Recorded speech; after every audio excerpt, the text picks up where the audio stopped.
Ontem já foi pós-carnaval, tinha muita gente voltando aí do carnaval, mas hoje está todo...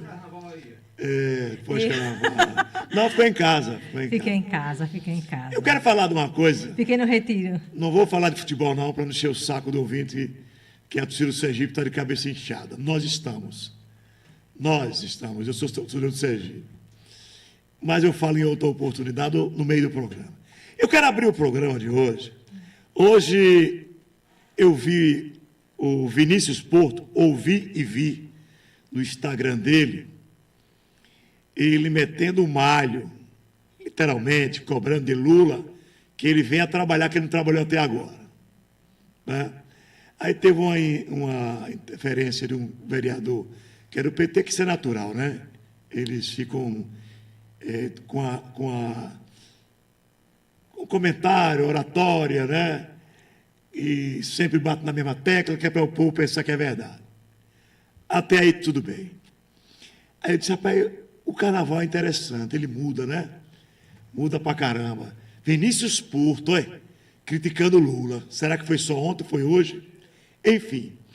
Aí eu vou para a rede social, encontro alguns prefeitos no Brasil, governadores, metendo o malho no Lula. Você sabe o que é isso? Porque já deu 60% de rejeição. O barco está afundando. Não, o barco já afundou, estão querendo pegar só a carcaça do que sobrou do presidente, que eu acho isso uma traição. Quando o cara está por cima, tem dinheiro para dividir e tal, fica todo mundo em cima do cara.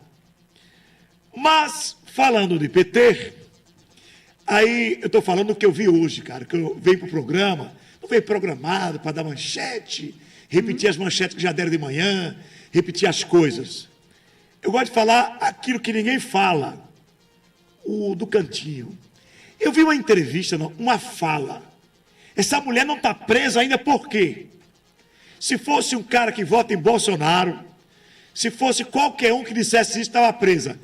Presidente do PT, Gleice Hoffmann. Ministra. Agora é ministra. Olha o que ela fala do TRE. Que os lacradores não botam no ar. Pode ter uma justiça eleitoral que, aliás, é uma das únicas do mundo.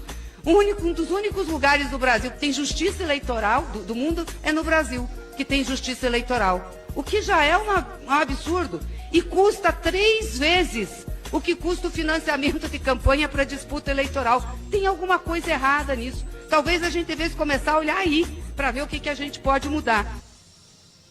A mulher está presa, não, porque quando você diz que a urna não presta, que é problema, não. Aí, não pode ser confrontado. O PT, né? Quando está fora, aí quando o PT está fora, ele quer acabar com tudo. Passar o rolo compressor. Quando ele está dentro, ele quer segurar todo mundo, harmonizar. Essa senhora, ela fala uma de bobagem, ela agora é ministra. Sim. Vão dizer, não, está fora de contexto, porque aqui é assim. Quarta-feira de cinzas, né? Não, primeiro é assim. Quando você coloca uma coisa aqui, está fora de contexto. Está fora de contexto, não é? Essa senhora... Aí eu tenho uma de Boulos, que Boulos diz que o ministro... Não vou falar não, porque eu não peguei a gravação ainda. O Didi, aquela Didi, não é? Não, de Alexandre de Moraes.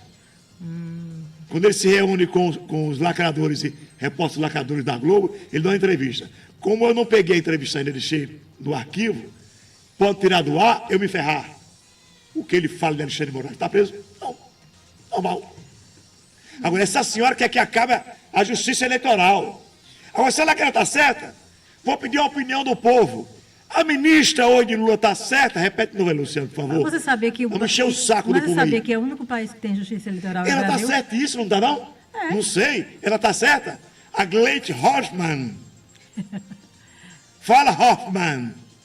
Não pode ter uma justiça eleitoral que, aliás, é uma das únicas do mundo. Um dos únicos lugares do Brasil que tem justiça eleitoral do mundo é no Brasil, que tem justiça eleitoral. O que já é um absurdo e custa 3 vezes o que custa o financiamento de campanha para disputa eleitoral. Tem alguma coisa errada nisso. Talvez a gente devesse começar a olhar aí para ver o que a gente pode mudar. E essa foi a justiça que inocentou ela e o marido dela em alguns casos. Alguns processos que existiam contra eles dois. Verdade. Não, e a fala dela tem fala de ministro dizendo que o PT roubou o país, que é um absurdo. Tem uma monte de coisa. Que a internet é bom por causa disso, que a gente guarda os arquivos, né? não se apaga, né? Nunca apaga, mas se a gente começar a falar e colocar, aí vão dizer, não, você é doido. Isso aí foi no momento que ela estava, não sei, estava TPM, sei lá o que ela estava, ela falou. Não pode dizer que estava TPM, não, que aí é misoginia, né? Porque ela estava revoltada e pá. Ela não quer. Isso era o PT que não queria justiça eleitoral. Para que justiça eleitoral? E gasta, agora tem razão, porque gasta pra caramba mesmo. E eu vi umas fotos, e eu não posso comprovar, porque a internet é um disco que não dá para entender. E agora com essas inteligências... Eu vi umas fotos aí, o Superior Tribunal Eleitoral, botando no lixo ou quebrando, sei lá, uma série de urnas eletrônicas que não prestava mais. E ela tem razão. Ninguém nesse mundo tem você já ouviu falar, eletrônica, urna eletrônica. Você já viu o ex-presidente falar em um processo que corre em segredo de justiça, que ele já teve acesso, mas as pessoas não podem falar desse processo? É justamente falando sobre as urnas eletrônicas. Olha, se brincar, essa eu tenho gravada. Eu tenho o Dino, quando ele perdeu a eleição para governador do Ceará, do Maranhão, que ele disse que é um absurdo, até morto volta. Foi ele que falou que eu já lembro disso. Que ficaram urnas abertas até mais de meia-noite, né? Isso, para votar quem queria, quem não queria. Fala dele. Agora tudo melhorou, foi? Melhorou tudo agora? Porque assim, depende de que lado do balcão você está, né? Depende se você está comprando ou vendendo, né? Se você está comprando, você está vendendo. Aí você está no balcão, você vende o ovo mais caro. A narrativa vai de acordo com o que... Quando você está no balcão, você vende o ovo mais caro, a cachaça mais cara. Quando você sai do balcão, você quer comprar tudo barato. Né? Eu acho que eu mandei para vocês, lembra que eu mandei, acho que essa semana, falando sobre o salário mínimo.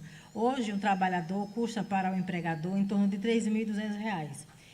O que é que o cara pede? Faça o seguinte, entregue ao trabalhador o quanto ele custa, realmente, e coloque os boletos para que ele pague. Fundo de FGTS, tudo que é referente ao trabalhador, que é esses R$ 1.000 e poucos que o governo, o empresário paga para o governo, que são os impostos.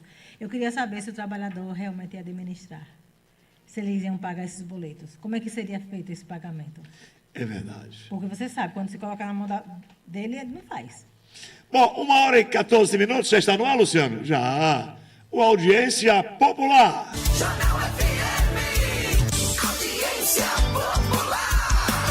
O povo em primeiro lugar. A rádio no meio do povo é Audiência Popular.